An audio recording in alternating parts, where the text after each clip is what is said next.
the real thing I want to talk about today is not necessarily why are they so susceptible to injury, but why is the injury rate increasing? Like, why is this changing over time?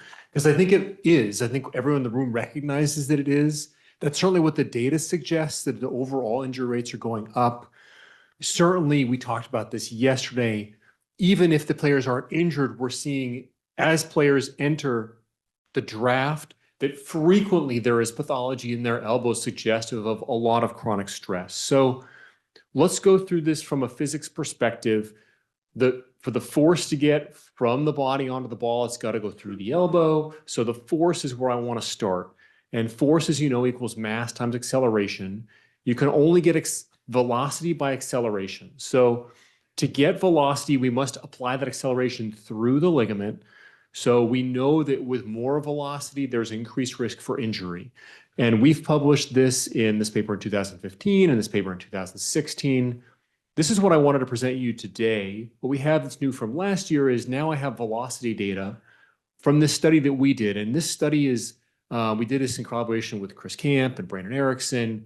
We looked at multiple centers across the country. So Vanderbilt, Mayo, New York, Utah, Stanford with Mike Freehill. We're talking about a sample across the country, multiple time zones, where I have velocity data by age. And what you see when you look at it is the average 12-year-old in our study pitched 67 miles an hour. And you'd be like, okay, well, what does that number mean? It only becomes meaningful when you compare it to historical data. So on the left is Michael Axis data from 2001, where the average 12-year-old was pitching 50 miles an hour. So in the past 20 years, our 12-year-olds are now pitching 17 miles an hour faster. And that number continues to go up. Look at the 14-year-olds. It's the same thing. The average 14-year-old used to throw 60 miles an hour, and now they throw 69, broaching 70 miles an hour. So this is a big thing that's changed. So players are throwing harder, and it's not just our pro players. It's also our 12-year-olds. And certainly that correlates with injury risk. The other thing is weight.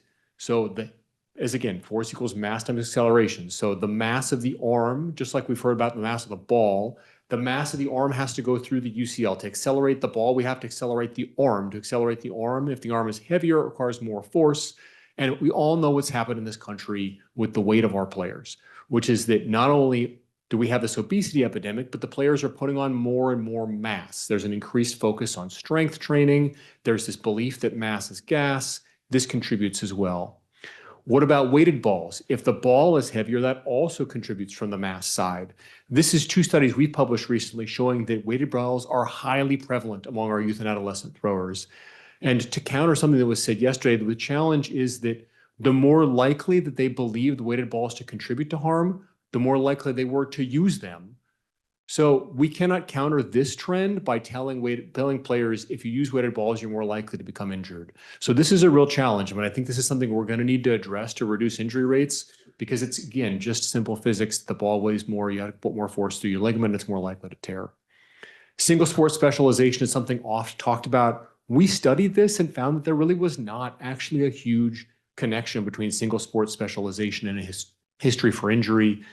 And I think this is something that requires more study. It may be important, it may not be important. We've heard this already. Fatigue predicts pain. We've developed these pitch counts, and people in this room have been so instrumental to this, and the MLB has been so supportive to release guidelines through the PitSmart program. And we've shown in one of our own studies that this really does correlate with injury. But are the players following these guidelines? So we published this study again just within the last year. We're using that same cohort from multiple centers to show that almost 90% of our players are not following the guidelines, and that the players who are non-compliant have higher velocity, which is to suggest that other players, when they see that, are like, well, why should I follow the guidelines when my co-teammate, who's a better player than me because he's got higher velocity, is not listening to them? So we can release guidelines until we're blue in the face, but if the players aren't listening, they probably don't matter that much.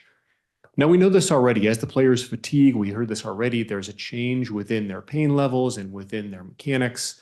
And this was published within the last year with a 90-pitch simulated game. I didn't publish this. It's someone else who published this, but I think it's great. What it shows is the ball velocity drops, and that makes perfect sense. As the flexor pronator fatigues, as the entire body fatigues, they're less able to generate that force. Their elbow flexion of ball increases. ball release increases. And this is the kinematic value, but that's been most highly correlated with elbow valgus torque.